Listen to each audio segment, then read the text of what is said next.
and boasting about it. Right. And they dropped a total of 14,000 bombs falling on Serbian targets, 2,300 missiles, and the targets, for some reason, which I'd need to speak to Bill Clinton about this, I guess. They were deliberately targeting civilian buildings, including monasteries, factories, like what you just said, because they wanted to destroy Serbian infrastructure for some reason. Television stations, hospitals, and schools. Yeah, all true. And they also used missiles with depleted uranium in them. So in the areas that were bombed the most by those bombs, you have, like, in some areas 50% increase in people who have cancer, like 40% increase in people who have died to cancer compared to 15 years ago or 20 years ago. So those, like, and I think depleted uranium takes like 4 billion years to. Oh yeah, it's got a mad half-life. So it's like those are some repercussions that are going to be there, like, for generations to come, and the fact there definitely were like civilian targets, a lot of, like, I don't know how many bridges. It's something ridiculous. Like, I'm not gonna lie, but at least a couple of dozens. So the infrastructure of the country was targeted, the power plants and so on. And it's like you got into the conflict about Kosovo and about the military and all of that, and then you end up on. I mean, that shit could have escalated so much when they mistakenly bombed the fucking Chinese embassy. That was like, the Chinese were, obviously livid about that. Who knows what happened there, how that shit got sorted out. But I mean, that was a major incident. That building is like, or where the Chinese embassy was like very close to where my apartment is now. Wow. But yeah, you had that. Then you had like things about, I don't know, the Russians, I think the story was they wanted to give aid and send like planes, but then last minute their permission to fly over Hungary was denied by the Hungarians, and Hungarians joined the EU like 5 years after that or something like that. All those like countries around Romania, Bulgaria, all those who were on the flight path. But yeah, that was definitely like, that bombing was, I mean, the national television as well at the time.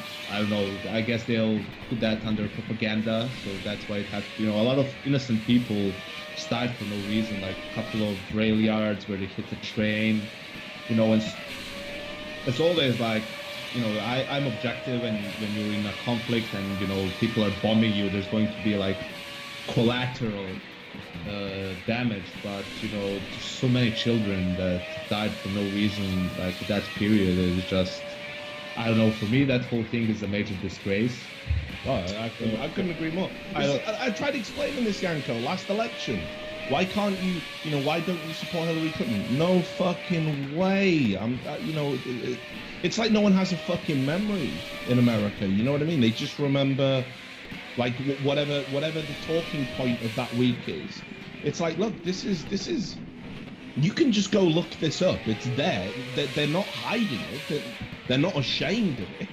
Yeah. This was. I mean, it was such a narrow vote as well in America to even approve the 1999 bombing, and UN weren't on board with the intervention at all. That was another thing.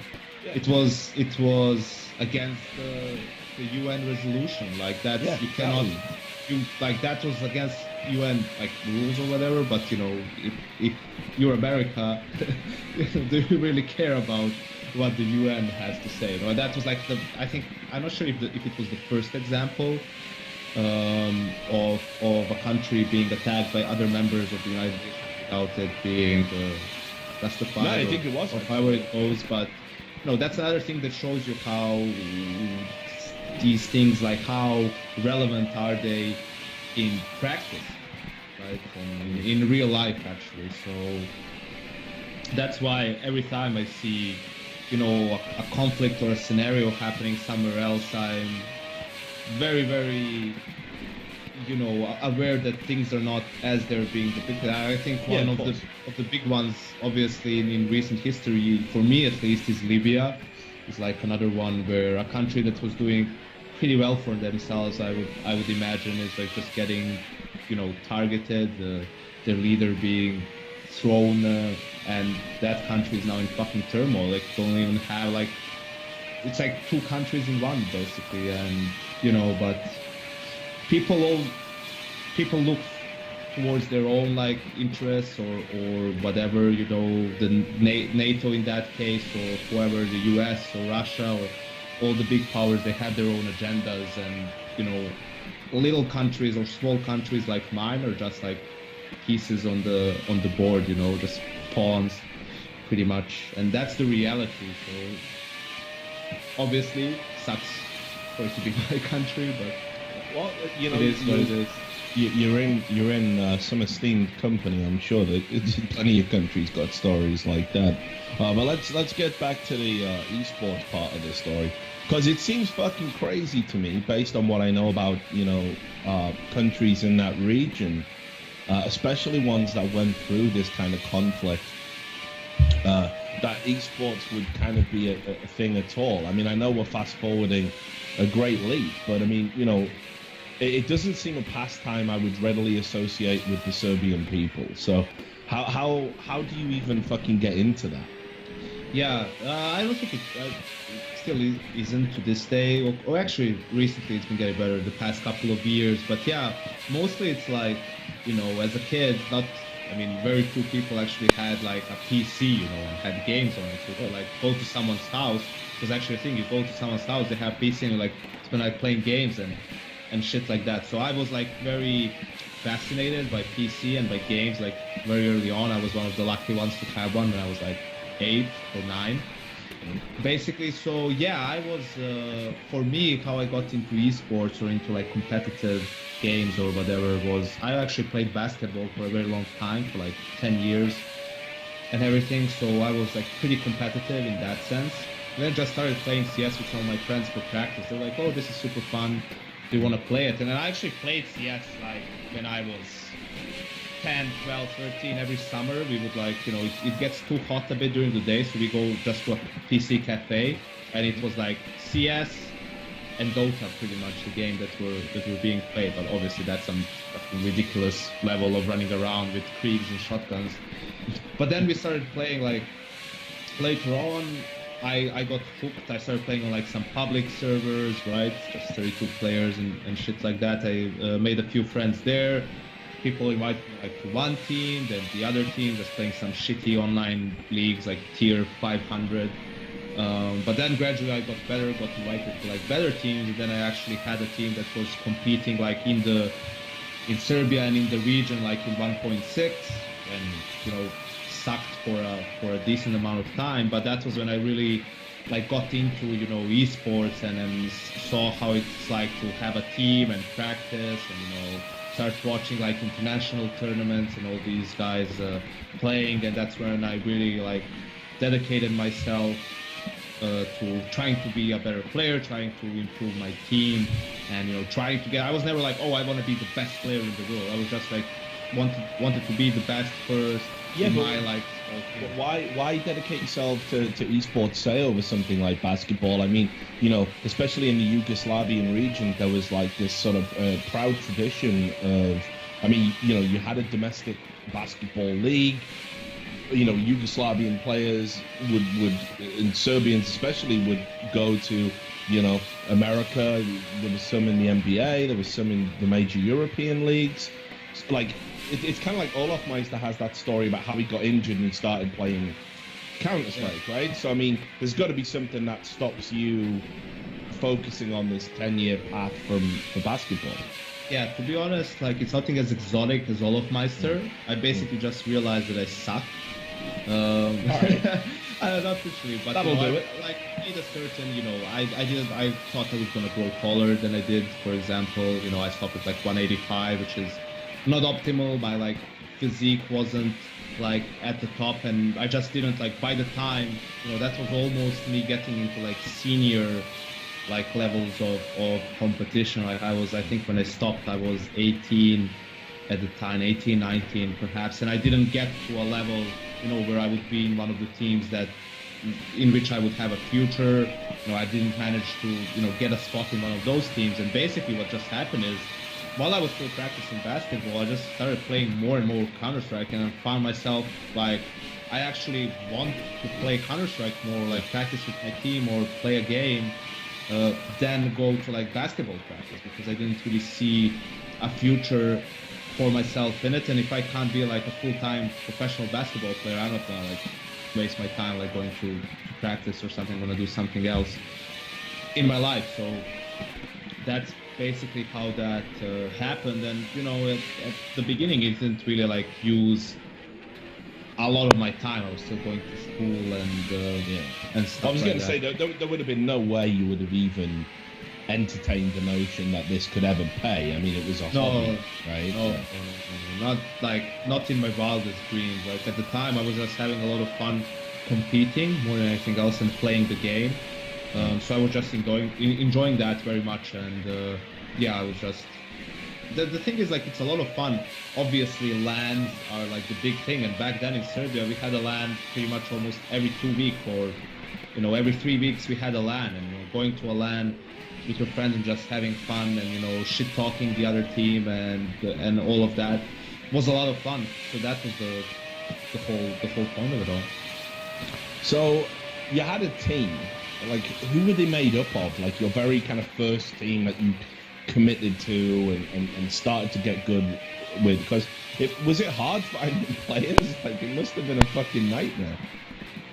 It was like, I mean, there's a lot of people playing Counter-Strike. Even at that time, there was a lot of people playing Counter-Strike in Serbia, but it wasn't to play esports. People playing like public servers, and you would learn of a tournament like in your city, and then you would just get the 5 friends you play with, and then just go to that tournament. Like the true teams that were like practicing and maybe going to tournaments like to Greece, or to Hungary or to Czech Republic, those were like very few, maybe like 1 or 2 at the time. So yeah, my first team was like they invited me, like one of the guys who was like the best on our public server basically invited me to a team, and he had 2 more friends from his hometown who were playing the game, and the 5th guy was another guy from the public server where we played at. And we were just like, okay, let's form a team and let's try and practice, and let's go to this tournament and see where we're at. And the first tournament we attended, we played against some guys who were like the veterans of the game at the time. They were like, super well known. And I can't remember if we won 16-14 or if it was a tie. I think it was 15-15. So we had that, and we lost to some other team, and we went out in groups. But that was like, fuck hell, like we know who these guys are. We actually had a good game against them. Maybe we're not as shit as we think. So after that, we started playing more. Obviously, then you start switching players. Some players are not, don't want the same thing. They don't want to put in as many hours, and then you change about. And gradually, we started improving as a team. And then I got some offers from like better teams, so I moved up. And at some point, what were the offers predicated on? Was it because you were like a good player in terms of fragging or everything? But in my mind, I always picture you being like the in-game leader of the teams. Yeah, that's the thing. I was like the in-game leader of my team because no one wanted to do it, and I'm so competitive that I'm gonna do this because you all are fucking retards, and someone has to do this if you're gonna beat anyone. So it started by that, but I was also like the opera even back then. I always like loved using the op, and back at the time, I guess you could say I was regarded as like an up and coming, like young, like skilled player, that people wanted me in the team because I gradually, I don't know, like if you look at the time who the active players were, but I was like about the best offer pretty much at the time, because I just practiced so much, man. I think I know where Markelov stands in 1.6 to this day, like on every fucking map. I think I watched more demos of Markelov in 1.6, Markelov, Priest, those guys than like anyone else. But eventually I got invited because of skill, not because of my in-game leading, because in the teams that I got invited to, those upper teams, I wasn't the in-game leader. I was just a player, sure, giving some ideas and helping out and stuff like that, but I wasn't like the main caller of those teams. So when you're playing, I mean, where's the kind of, when do you start to even think about, right, we can compete internationally, there might be something here, there might be a way to make money, there might be a way to achieve a little bit of notoriety, maybe I get to play at an international tournament. When does that penny start to drop? I think in 1.6 it was only one team, and that was the last team pretty much like that I played big time for. It was a team called Playmore. At the time, they were like the best team with Belgrade Online. Those were like the two big teams, and they had like great in-game leader of CS in Serbia 1.6, Haibak, who went on later on. I think he still plays World of Tanks like with Kaznaku. They're actually like pretty good. So I got invited to that team, and that was like team filled with like the best players in our country and everything. Like everyone was taking it super serious. I was so hyped because like I'm playing like for the best team or whatever. I had at that point you couldn't get to practice against the best teams in Europe, so they were one of the few teams that could actually get a practice against Navi, against Fnatic, so like being on the server with those guys at the time for me was just like fucking wow. Like I watch this guy all the time. Now I'm actually on the same server as him. So that's when I really like get seriously, and we were like playing qualifiers for WCG and things like that. But unfortunately, after a month or two, like Hyber just fucked us. He just decided to quit playing for some reason because he had some personal issues, or I think it was just some bullshit basically. Yeah.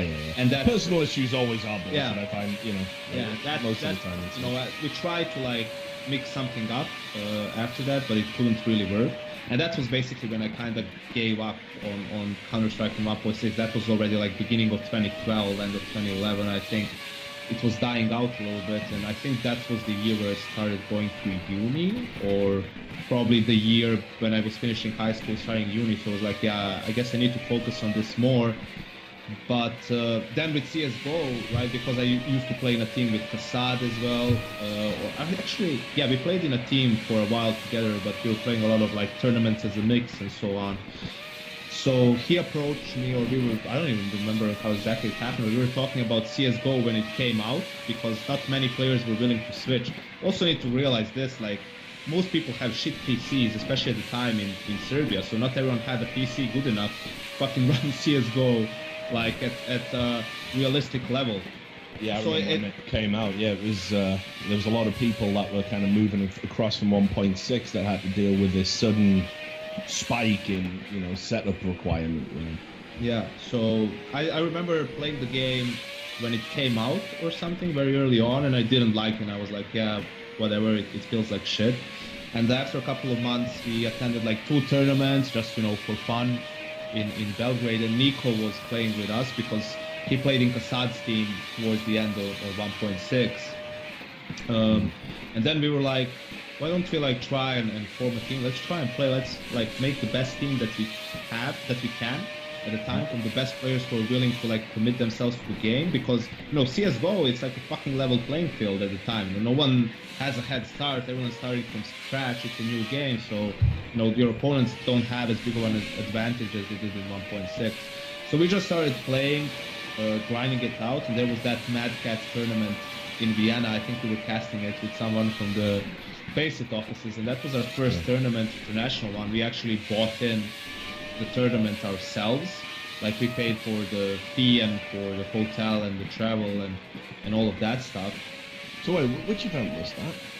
That was the Mad Cats Invitational, Vienna, 2013. Like, the company I was working for did organize that. I think I was over in the Faceit offices in Milan. Yeah. And it was me, War Clown, Jay Atkins, and DDK, I think. Yeah, so that was our like first international tournament. They barely let us in. We had to pay up front so we guaranteed that we were gonna come. So we go there, we like see the teams that are in our group. It was like Lemon Dogs with Twist, Zeit, and all of those guys. Berg. It was 3D Max with Oscar, Guardian, PHP. Who was it? It wasn't Stico. It was Banky and one more guy. Can't remember. And the third team was LDLC, which was Maniac, Apex, GMX, and those guys. So we're like coming into the tournament, and we're like, Lemon Dogs at the time were like the third rated team in the world, top 4 at DreamHack, I believe. So we just go in, we prepare for all those teams, pretty much, and we go in, we beat Lemon Dogs 16-8 with losing both pistols.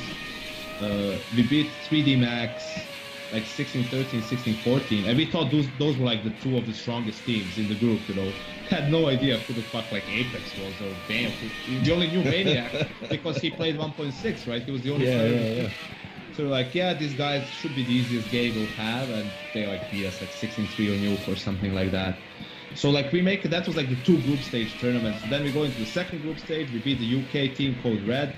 We lose to Berry Games, I think it was, in our group, and then we play the Russian mix, Nostalgia with like Overdrive, Dosha, Fuch, and all those guys, and we actually lose to them on our strongest map, something like 16-10, where we felt like, well, should have beaten them, but whatever. And that was like, it was a huge upset. No one knew who we were. We knock out fucking Guardian and PHP. You know, in Source they were a big deal.